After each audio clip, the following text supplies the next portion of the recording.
Amigos, tudo na paz, tudo tranquilo. Estou aqui para mais uma aula de conhecimentos gerais, uma aula de sociologia. E nessa aula, estou gravando aqui por esse canal porque ele é mais voltado para concurso público, para preparação para o Enem. E é um tema bastante relevante quando nós falamos sobre cultura, sobre diversidade cultural. O tema da nossa aula de hoje é etnocentrismo, relativismo e diversidade cultural. Então, eu vou apresentar dois vídeos, assim, é claro que só trechos desses vídeos, né, durante a aula. Eu vou colocar o link dos vídeos na descrição desse vídeo nosso aqui, abaixo, para que vocês possam dar uma olhada na íntegra. E já reforço que a minha intenção não é criticar nenhum vídeo, nenhuma doutrina, mas sim explicar um contexto, ok? Então vamos lá. Acho que eu vou usar o slide com vocês de novo, não é verdade? Vamos lá então. Etnocentrismo, relativismo e diversidade cultural. Bom, o objetivo dessa aula. Essa aula tem como objetivo principal entender os conceitos relacionados ao etnocentrismo e ao relativismo, bem como analisar sintaticamente o contexto da diversidade cultural no mundo contemporâneo. É muito importante a gente frisar aqui. Tudo que eu vou passar para vocês é uma breve síntese.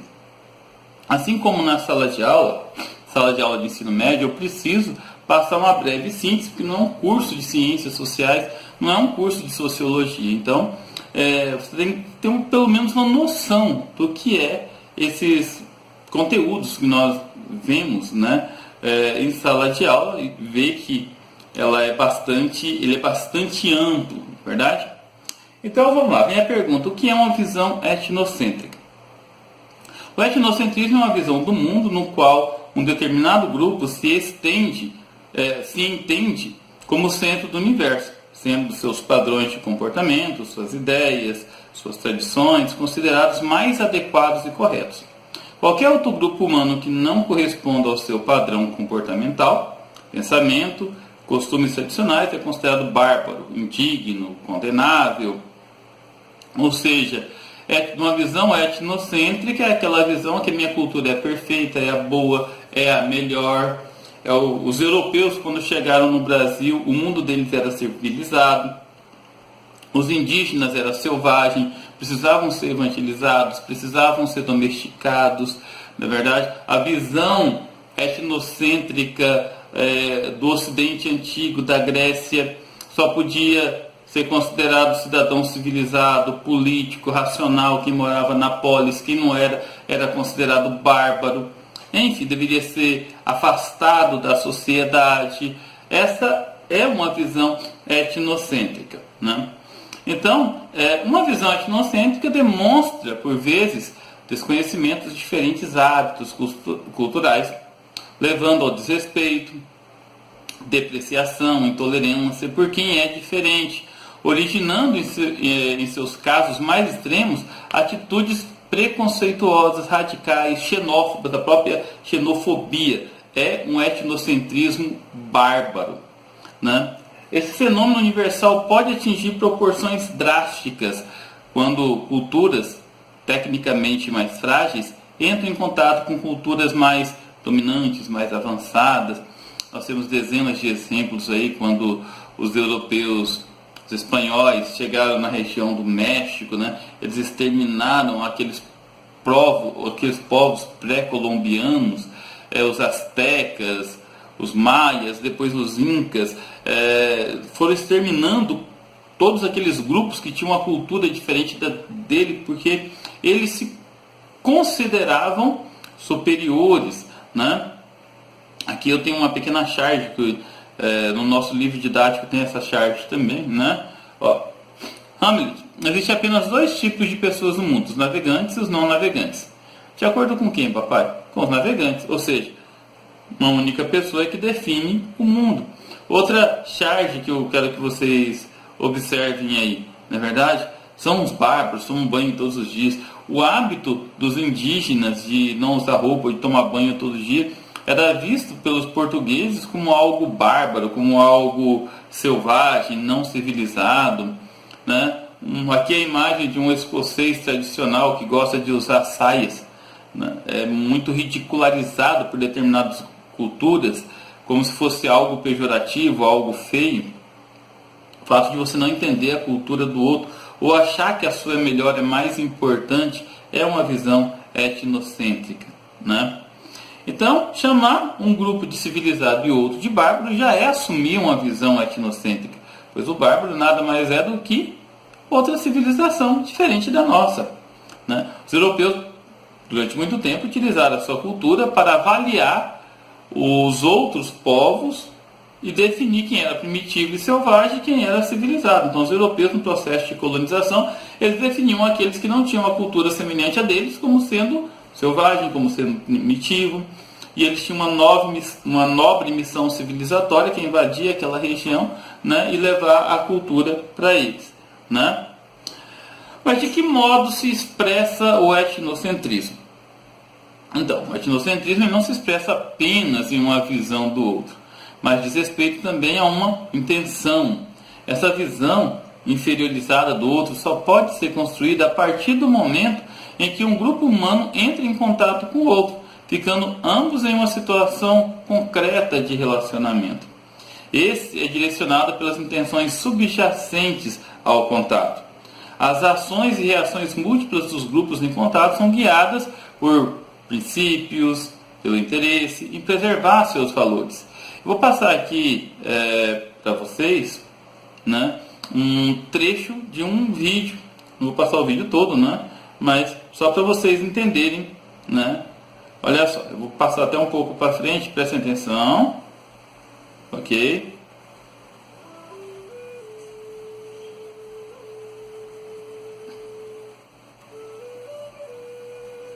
Ok? Como vocês estão vendo, é um vídeo que mostra o grupo de pessoas evangélicas que estão trabalhando com indígenas, né? Uma determinada... Isso é mais importante, né? Aí já o Ticã já não mais bebe, o Ticã não mais fuma, enfim, porque já é lavado por sangue de Cristo. Como eu disse para vocês, nada contra quem faz esse trabalho, eu acho muito bonito, eu mesmo sou cristão, né? Agora, muitas vezes, a pregação da própria palavra... Vou deixar o link desse vídeo embaixo, tá? É interessante o vídeo, depois vocês podem assistir ele na íntegra. Muitas vezes, a pregação da palavra é utilizada para corromper a cultura dos nativos. E isso foi utilizado por muitas pessoas no contexto da colonização aqui no Brasil. Ok? E o avatar do etnocentrismo?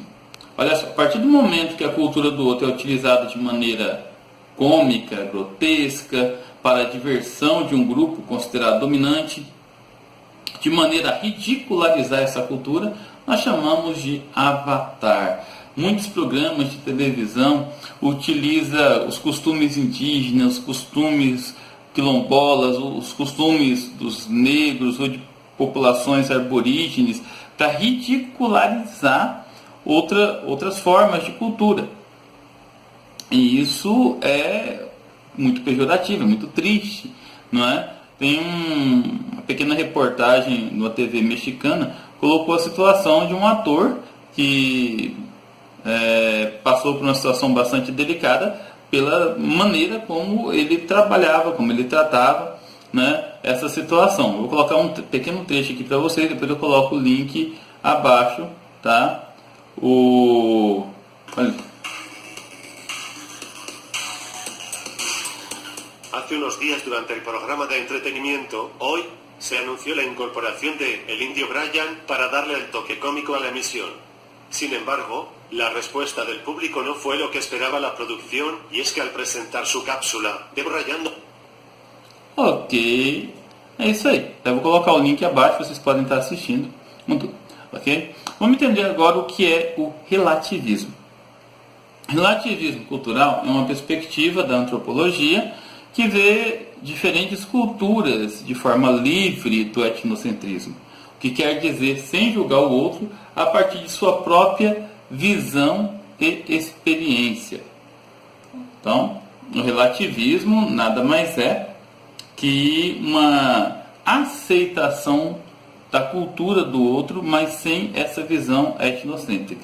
Então, o estudo do relativismo cultural pressupõe uma aceitação. Eu coloquei alguns tópicos dessa aceitação, né? Bom, aceitação de que os elementos culturais são dotados de sentido no interior, de complexos, de totalidade, que não existe uma cultura padrão, não há uma cultura a priori, portanto, não tem como você medir a evolução deste ou daquela cultura. Todas são importantes, todas são diferentes, e é nessa diferença que possuem valor, né? As culturas são diferentes e possuem valor na diferença. Então, essa é a verdadeira significação do relativismo cultural. Mas e os impactos do relativismo cultural?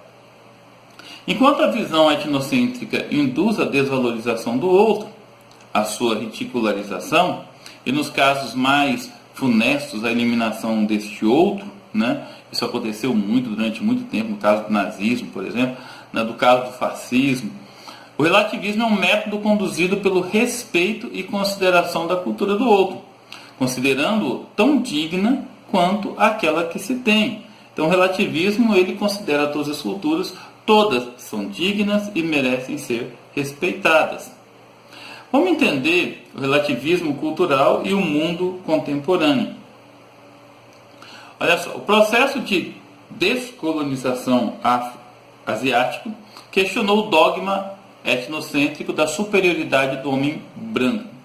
Vamos pensar o seguinte: em pleno século XX ainda tem essa questão da superioridade do homem branco. Isso deveria existir? Entendeu? É uma visão etnocêntrica que muitas pessoas lutaram. Está aqui a imagem do Martin Luther King, que lutou pela igualdade dos negros nos Estados Unidos. Aqui a imagem do Nelson Mandela, que lutou pelo fim do apartheid, pelo fim da dominação europeia dentro do continente africano, pela igualdade de direito dos negros dentro do continente africano, né? A luta pelo fim do apartheid no continente africano e pela igualdade civil entre negros e brancos nos Estados Unidos, e o movimento feminista e as questões relacionadas à homoafetividade na diretriz do respeito à diferença, à diversidade. E aqui aquela questão da luta pelo sexo, né, entre a década de 60 e 70, movimento muito forte nos Estados Unidos, pedindo direito para as mulheres, direito de voto, direito de se manifestar, enfim, né? Para finalizar, já encaminhando para uma conclusão, vamos falar rapidamente sobre a diversidade cultural. Os grupos humanos espalhados pelo planeta, desde os primórdios, procuravam os melhores meios à disposição para preservar a vida e garantir a continuidade do grupo, quer de forma material, quer de forma simbólica. E isso foi produzindo muitas formas de cultura. A cultura é um complexo histórico e social. E essa diversidade de cultura fez gerar aversão ao outro, aversão aos seus costumes, aos seus valores, às suas culturas. Isso promoveu no decorrer da história verdadeiros massacres. Aqui você tem uma charge, né, representando a queima das bruxas, né, aquela idade que foi conhecida como Idade das Trevas durante a Inquisição, né? Nós temos também aqui, nossa, que imagem forte, na verdade, o extermínio dos judeus durante o nazismo. Poderia colocar também o extermínio de populações indígenas, né, de ameríndios durante a colonização das Américas, entre vários outros, né? Vamos aqui entender um pouquinho a questão da diversidade cultural e de conflitos no decorrer da história. No Oriente Antigo, sociedades inteiras, como o Egito, a Mesopotâmia, os fenícios, hebreus, persas, eles conseguiram montar um contexto de cultura muito forte. No Ocidente não foi diferente. Pegar o exemplo aí da sociedade grega, né, dos espartanos, dos atenienses. O próprio Aristóteles considerava bárbara qualquer pessoa que não fosse grego, que não vivia na polis, né? Então eles criaram sistemas de cultura muito diversificadas e muitas vezes excluindo a cultura do outro. Recentemente, no nosso mundo contemporâneo, nós temos várias crises culturais. E esses conflitos culturais contemporâneos nós conseguimos ver nos documentários do dia a dia. Coloquei aqui 2 imagens para retratar essas crises, né? O conflito entre judeus e muçulmanos, entre judeus e árabes, naquela região do Oriente Médio, pela disputa pelo Estado de Israel, a disputa por Jerusalém, a disputa pela Palestina, essa briga que já vem durando aí mais de 100 anos e constantemente vem matando muitas pessoas, vem se espalhando pelo mundo, chegou até a Europa, chegou até os Estados Unidos. A luta do povo curdo, também na região do Oriente Médio, é um povo sem uma pátria, sem um território, já tem o exército do Kurdistão, tem as mulheres guerreiras do Kurdistão, né, o conflito delas com os muçulmanos. Poderia citar também na Espanha o povo basco e vários outros povos que vêm com conflitos culturais contemporâneos. É isso aí, chegamos ao fim dessa breve síntese, né? Sei que ficou um pouquinho longo, um pouco mais de 16 minutos, mas não tinha como a gente sintetizar mais do que isso. Espero que vocês tenham curtido, tenham gostado. Eu não sou especialista nessa área, vocês sabem, né? A minha especialização é geografia e atualidades, mas a gente tenta fazer o nosso melhor, ler bastante, né? Então, se ficou alguma dúvida, se eu não satisfiz a necessidade de vocês, né, deixa sua dúvida nos comentários. Imagino que se você assistiu até aqui deve ter gostado do vídeo, então curta, tá? É isso aí. Fiquem com Deus e até a próxima.